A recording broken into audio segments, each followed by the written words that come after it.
হর্ষবর্ধন শুনলে আপামর ভারতবাসী সবার আগে কান্নকুব্জ, শশাঙ্ক, রাজ্যশ্রী, বাণভট্ট, প্রয়াগের মেলা এসব ভাবতে বসেন।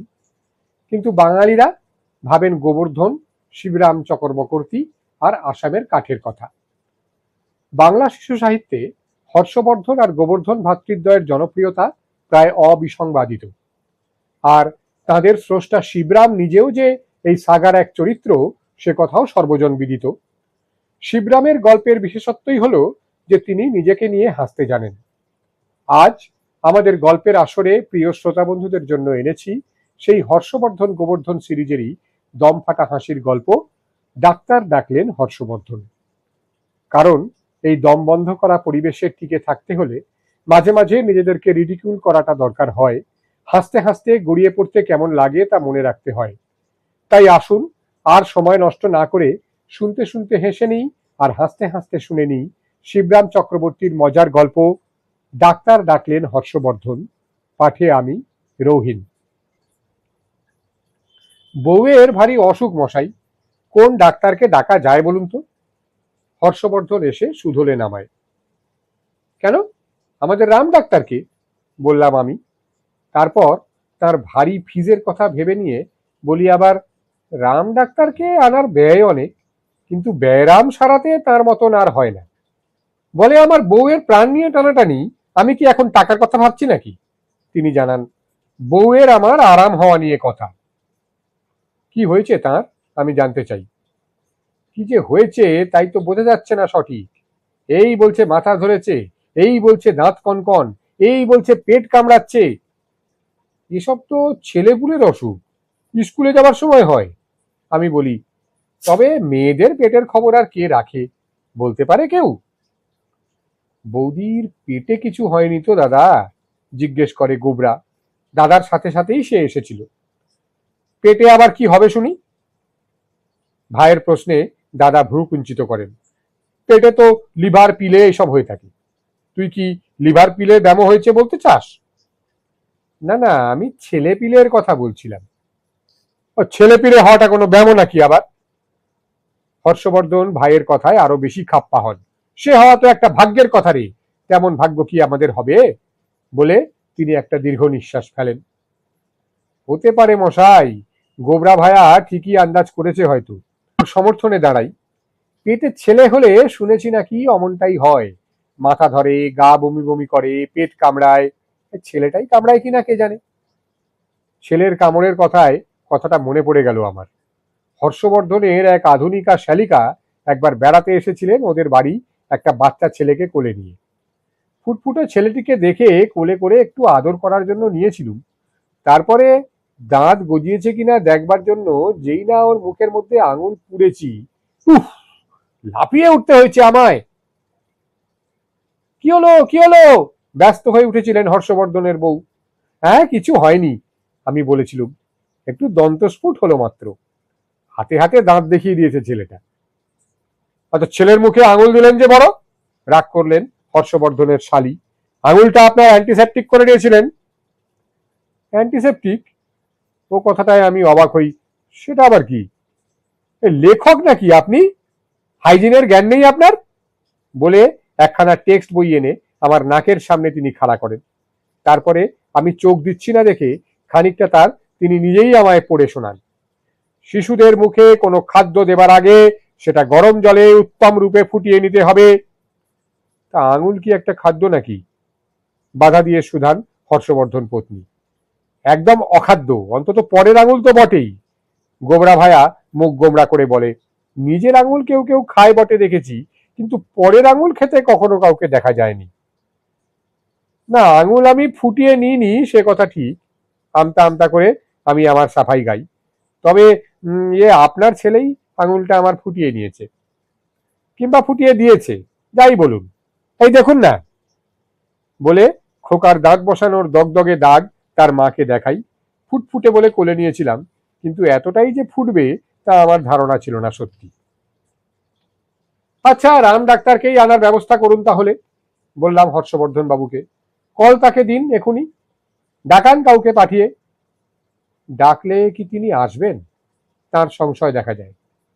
তো সে কি, কল পেলেই শুনেছি ডাক্তার এরা বিকল হয়ে পড়ে, না এসে পারে কখনো।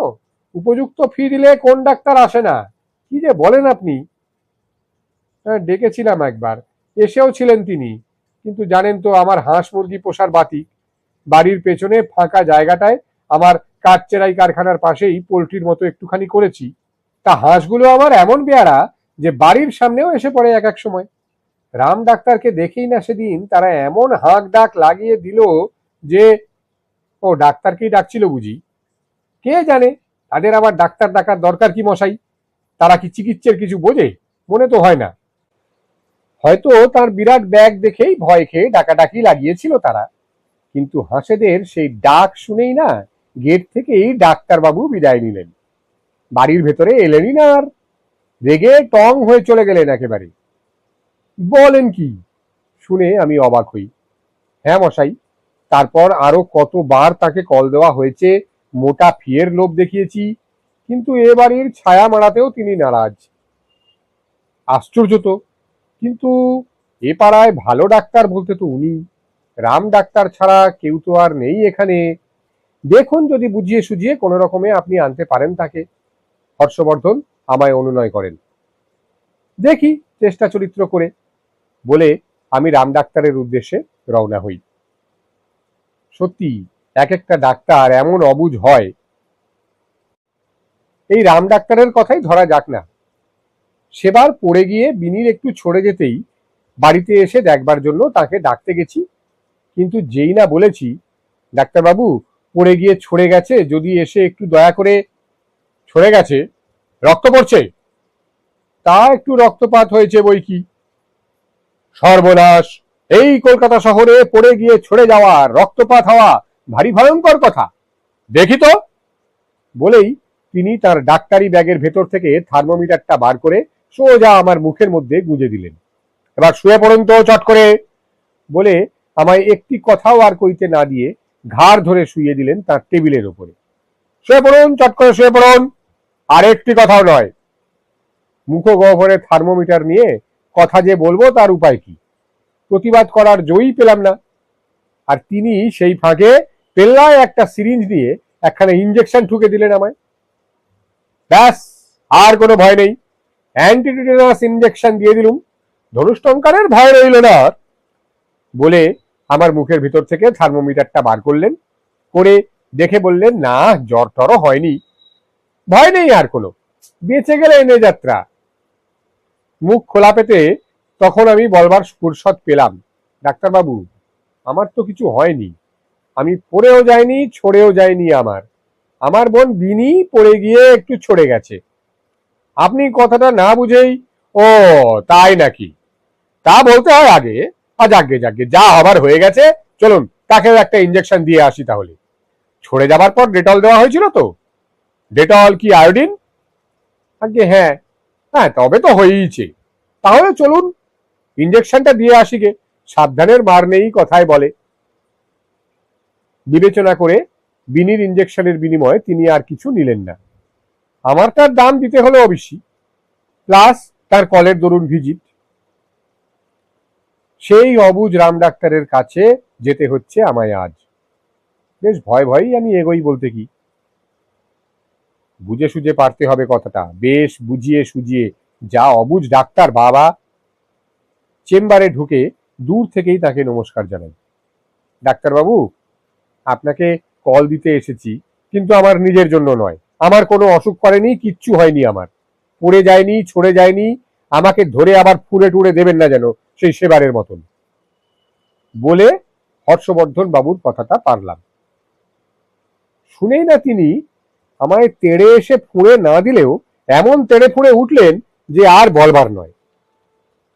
না, ওদের বাড়ি আমি যাব না, প্রাণ থাকতে নয়, এ জন্মে নয়। ওরা ভারী অভদ্র। হর্ষবর্ধন বাবু অভদ্র? এমন কথা বলবেন না, ওর শত্রুতেও এমন কথা বলে না, বলতে পারেই না। অভদ্র না তো কি? বাড়িতে ডেকে নিয়ে গিয়ে অপমান করাটা কি ভদ্রতা নাকি তাহলে? আপনাকে বাড়িতে ডেকে এনে অপমান করেছেন উনি? বিশ্বাস হয় না মশাই, আপনি ভুল বুঝেছেন। আপনি যা বলতে গিয়ে অবুঝ কথাটা আমি চেপে যাই একেবারে। উনি নিজে না করলেও ওর পোষা হাঁসদের দিয়ে করিয়েছেন। সে ওই একই কথা হলো। হাঁসদের দিয়ে অপমান? আমার বিশ্বাস হয় না। হ্যাঁ মশাই, মিথ্যে বলছি আপনাকে? আমাকে দেখেই না তার সেই পাজি হাঁসগুলো এমন গালাগালি শুরু করলো যে কর্তব্য নয়। হাঁসেরা গাল দিল আপনাকে? আরে মশাই, হাঁসকেই তো লোকে গালে দেয়। আমার বোন পুতুল এমন চমৎকার ডাকরস রাধে যে কি বলবো, গালে দিলে হাতে স্বর্গ পাই। সে যাই বলুন, হর্ষবর্ধন বাবুর হাঁসগুলো মোটেই তেমন উপাদেয় নয়, বিলকুল বিষ তুল্য। আমাকে দেখেই না তারা কোয়াক কোয়াক বলে এমন গাল পারতে শুরু করলো। বলতে বলতে তিনি রাঙা হয়ে উঠলেন। কেন কেন, আমি কি কোয়াক? আমি কি হাতুড়ে ডাক্তার নাকি? লোকে বললেই হলো। ও, ওই কথা। আমি ওকে আশ্বাস দিই, না মশাই না, হাঁসগুলো আপনার কোনো গুপ্ত কথা ফাঁস করেনি, এমনি ওরা হাঁস ফাঁস করছিল। হর্ষবর্ধন বাবুর ওগুলো বিলিতি হাঁস কিনা, তাই ওরা ওই রকম ইংরেজি ভাষায় কথা বলে। ইংরেজিতে কোয়াক বলতে ঠিক যা বোঝায় তা ওর অর্থ নয়। বাঙালি হাঁস হলে ওই কথাটার মানে হতো, মানে বঙ্গভাষায় ওর অনুবাদ করলে হবে আর কি, প্যাঁক প্যাঁক। প্যাঁক প্যাঁক, ঠিক বলছেন? আচ্ছা তাহলে আর কোনো কথা নেই, চলুন তবে, বলে তিনি রাজি হলেন যেতে। দাঁড়ান, আমার ব্যাগটা গুছিয়ে নিই আগে। এই ব্যাগ নিয়েই হয়েছে আমার যত হাঙ্গামা, এইটাকে বাগে আনাই দায়। এক এক সময় এমন মুশকিলে পড়তে হয় মশাই। ব্যাগাড়ম্বর বেশি না করে, আমি বলতে যাই, বাধা দিয়ে তিনি চেঁচিয়ে ওঠেন, বাগাড়ম্বর? বৃথা বাগাড়ম্বর করছি আমি? না না না, সেই কথা বলছিলাম না। বলছিলাম যে, কি বলছিলেন? বলছিলাম একটু ব্যগ্র হবেন দয়া করে, রোগিণীর অবস্থা ভারী কাহিল ছিল কিনা। ব্যগ্রই হচ্ছি তো, ব্যাগ না হলে কি করে ব্যগ্র হই? এই ব্যাগের মধ্যেই তো আমার থার্মোমিটার, স্টেথিস্কোপ, রক্তচাপ মাপার যন্ত্র, ওষুধপত্র, যাবতীয় কিছু। বলে সব কিছু গুছিয়ে নিয়ে সব্যাগ হয়ে তিনি সবেগে আমার সঙ্গে বেরিয়ে পড়লেন। কিন্তু এক কদম যেতে না যেতেই তিনি থমকে দাঁড়ালেন একদম। পথের মধ্যে দাঁড়িয়ে পড়ে বকতে লাগলেন আমায়, না, আমি যাব না।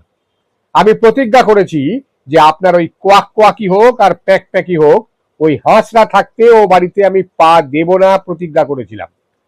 আমার শপথ আমি ভাঙতে পারবো না, মাফ করবেন আমায়। বলে তিনি বেঁকে দাঁড়ালেন এবং আর দাঁড়ালেন না। তারপর আর না এঁকে বেঁকে সোজা তিনি এগোলেন নিজের বাড়ির দিকে।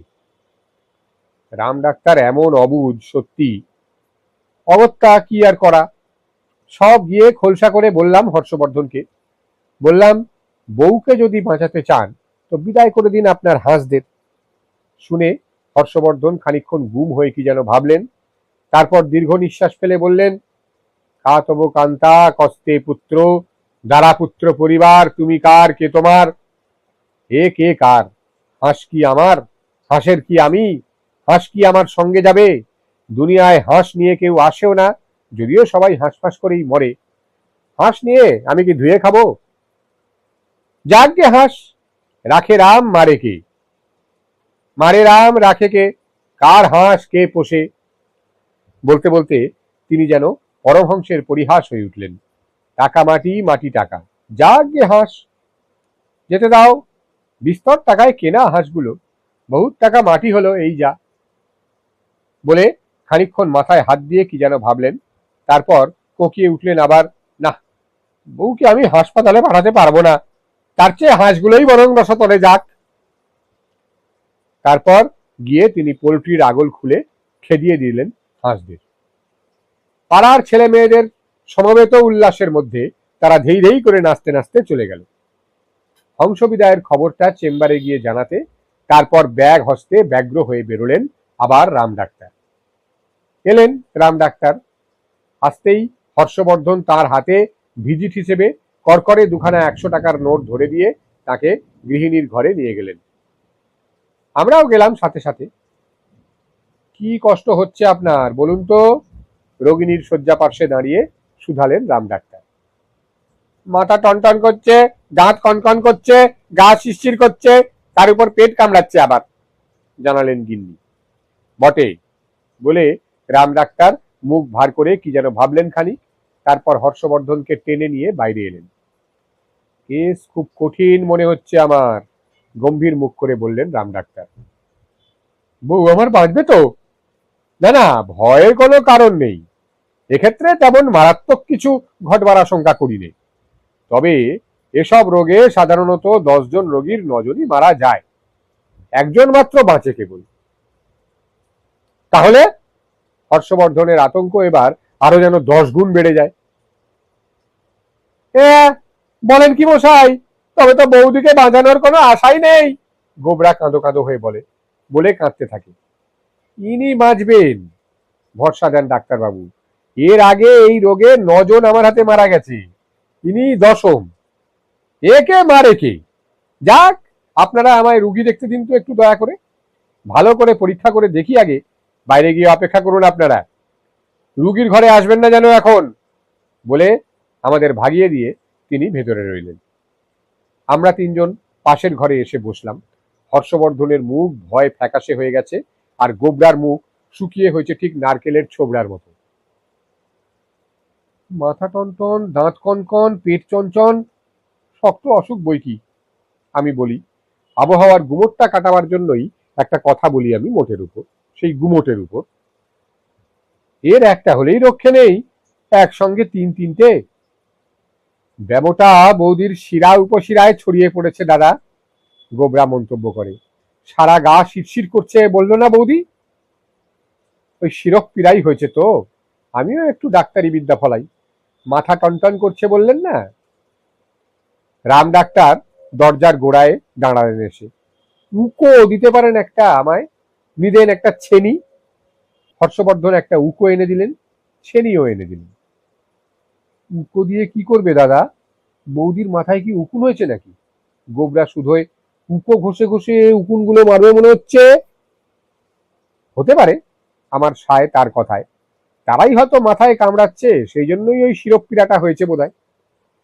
হর্ষবর্ধন চুপ করে বসে রইলেন, মাথায় হাত দিয়ে। কিংবা দাঁতের জন্য লাগতে পারে উকু, আমার পুনরাবৃত্তি। দাঁতে কেরিজ হয়ে থাকলেও তাকে দাঁতের যন্ত্রণা হয়, উকো দিয়ে ঘষেই সেই কেরিজ তুলবেন হয়তো উনি। দাঁত নেহাত ফেলনা জিনিস নয় মশাই, দাঁত ফেলবার পর তবেই দাঁতের মর্যাদা বুঝতে পারে মানুষ। খারাপ দাঁত থেকে হাজারো ব্যাধি আসে, মাথা ব্যথা, পেট ব্যথা, বুকের ব্যামো, হজমের গোলমাল, এমনকি বাতের দোষও আসতে পারে ওই দাঁতের দোষ থেকে। রাম ডাক্তার আবার এসে উকি মারলেন দরজায়। হাতুড়ি কিংবা বাটালি জাতীয় কিছু আছে আপনাদের কাছে? হর্ষবর্ধন হাতুড়ি এনে ডাক্তারের হাতে তুলে দেন। হাতুড়ি নিয়ে কি করবে গো দাদা? আঁতকে ওঠে গোবরা। দাঁতের গোড়ায় ঢুকবে নাকি গো? দাঁতের ব্যথা সারাতে দাঁতগুলোই সব তুলে না ফেলে? কি জানি ভাই, দীর্ঘ নিঃশ্বাস ফেলেন দাদা। লোকে রাম ডাক্তারকে কেন যে হাতুড়ে বলে থাকে কে জানে। তার মানে তো পাওয়া যাচ্ছে হাতে হাতেই। গোবরা হাতুড়ির সঙ্গে হাতুড়ের একটা যোগসূত্র স্থাপন করতে চায়। দাঁত না হয়ে মাথাতেও পিটতে পারে হাতুড়ি, বাধা দিয়ে আমি বলি। শক ট্রিটমেন্ট বলে একটা জিনিস আছে না? দাদার শখ যেমন, আপনার মতো হাতুড়ে লেখকের পরামর্শ শুনে হাতুড়ে ডাক্তার এনে নিজের শখ মেটানো নিয়ে এবার। গোবরা আমার কথার উপরে কথা কয়। বৌদির মধুর হাসি আর দেখতে হচ্ছে না দাদাকে, এই জন্মে নয়। হায় হায়, এই ফোকলা বৌদি ছিল আমার বড়াতে শেষটায়, কি করব তার? সে হায় হায় করতে থাকে। মাথায় হাতুড়ি দিয়ে ঠুকলে শিরক পীড়া সারে বলে শুনেছি, তবুও আমি ভরসা দিয়ে বলতে চাই, মাথা না থাকলে তো মাথা ব্যথাই থাকে না মশাই। হর্ষবর্ধন বলেন, শক ট্রিটমেন্ট মানে হচ্ছে হঠাৎ একটা ঘা মেরে শক দিয়ে সঙ্গে সঙ্গে রোগ সারিয়ে দেওয়া। শক্ত রোগ যা, তা নাকি সাথেই সেরে যায়। আমার বক্তব্য রাখি, রাম ডাক্তারের কোনো কসুর নেই মশাই, যথাশক্তি লড়ছে বেচারা। তা যদি হয় তবে আমার কিছু বলার নেই কো, হাল ছেড়ে দেন হর্ষবর্ধন। যথাসাধ্য করতে দিন ডাক্তারকে, বাধা দেবেন না আপনারা। আমার কথাটির শেষে আমি পুনশ্চ যোগ করি, একটা করাত দিতে পারেন আমায়, ছোটখাটো হলেও চলবে। দরজার সামনে আবার রাম ডাক্তারের আবির্ভাব। হর্ষবর্ধনের কাঠচেরাই করাতি কারখানায় করাতের অভাব ছিল না, এনে দিলেন একখানা। তারপরে মাথায় হাত দিয়ে বসলেন তিনি। কি সর্বনাশ হবে কে জানে। বৌদির পেট কেটে ছেলেটাকে বার করবে মনে হচ্ছে। গোবর্ধন পরিষ্কার করে। বৌদি কাদা পড়বে আর ছেলেটা মারা পড়বে ডাক্তারের করাতে। আমাদের বরাতে এই ছিল, যা বুঝতে পারছি। বেঁচে যাবে আপনার বউ, আমি তাকে ভরসা দিই। বড় বড় জাদুকর দেখেননি, করাত দিয়ে একটা মেয়েকে দুয়াতখানা করে কেটে ফেলে, তারপর আবার সঙ্গে সঙ্গে জুড়ে দেয়, দেখেননি? কেন, আমাদের পিসি সরকারের ম্যাজিকেই তো সেরকম দেখা যায়। তেমনি ভেলকি দেখাতে পারেন বড় বড় ডাক্তারেরাও, তারাও কেটে জোড়া দিতে পারেন। কিন্তু হর্ষবর্ধন আর চুপ করে বসে থাকতে পারেন না, লাফিয়ে ওঠেন হঠাৎ। আমার চোখের সামনে বউটাকে করাচ্ছেড়া করবে, আর আমি বসে বসে তাই দেখবো? লোকটা পেয়েছে কি? বলতে বলতে তিনি ঝড়ের বেগে ঘরের মধ্যে প্রবেশ করেন। গোবর্ধনও সাথে সাথে যায়। চকর বকরতি আমিও তাদের পশ্চাৎবর্তী হই। কি পেয়েছেন আপনি? ঝাঁঝিয়ে ওঠেন তিনি ডাক্তারকে। করাত দিয়ে আমার বউকে কাটবেন যে, কেটে দুটুকরো করবেন আপনি? কেন কেন? যতই কাঠের ব্যবসা করি মশাই, এতটা আকাট এখনো হয়নি এখনো। কেন, কি হয়েছে আমার বউয়ের যে করাত দিয়ে তার? কিসের বউ? বাধা দেন রাম ডাক্তার। আমি পড়েছি আমার ব্যাগ নিয়ে, বউকে আপনার দেখলাম কোথায়? হতভাগা ব্যাগটা এক এক সময় এমন বিগড়ে যায়, হাতুড়ি পিঠে ছেনি দিয়ে উকো ঘষে কিছুতেই এটাকে খুলতে পারছি না। করাত দিয়ে কাটতে লেগেছি এবার। এর মধ্যেই তো আমার যন্ত্রপাতি, ওষুধপত্র, এমনকি থার্মোমিটারটি পর্যন্ত। আগে এসব বার করলে তবে তো দেখবো আপনার বউকে। রাজ্যের রোগ সারাই আমি, কিন্তু নিজের ব্যাগটা সারাতে পারি না। এই ব্যাগটাই হয়েছে আমার ব্যায়রাম। এতক্ষণ আমার কণ্ঠে শুনলেন শিবরাম চক্রবর্তীর হাসির গল্প ডাক্তার ডাকলেন হর্ষবর্ধন। গল্পটি আপনাদের শোনালাম অন্নপূর্ণা প্রকাশনী প্রকাশিত শিবরাম রচনা সমগ্র অখণ্ড সংস্করণটি থেকে। কেমন লাগলো জানাতে চলে আসুন মন্তব্যের বাক্সে, অথবা ফেসবুকের পাতায়, অথবা যেখানে খুশি। ভালো লাগলে অবশ্যই করে দিন একটা লাইক আর শেয়ার, আর সাবস্ক্রিপশন করে নিলে পেতে থাকবেন নিয়মিত আপডেট, খবরাখবর বলাই বাহুল্য। এই ধরনের গল্প আরো শুনতে চাইলে জানিয়ে রাখুন। অন্য কোনো গল্পের ফরমায়েশ থাকলে তাও জানিয়ে রাখুন। ভালো থাকুন, গল্পে, আড্ডায়, পড়ায়, শোনায়, সংগ্রামে ও চেতনায় থাকুন। দেখা হচ্ছে শিগগিরই। আজ আসি।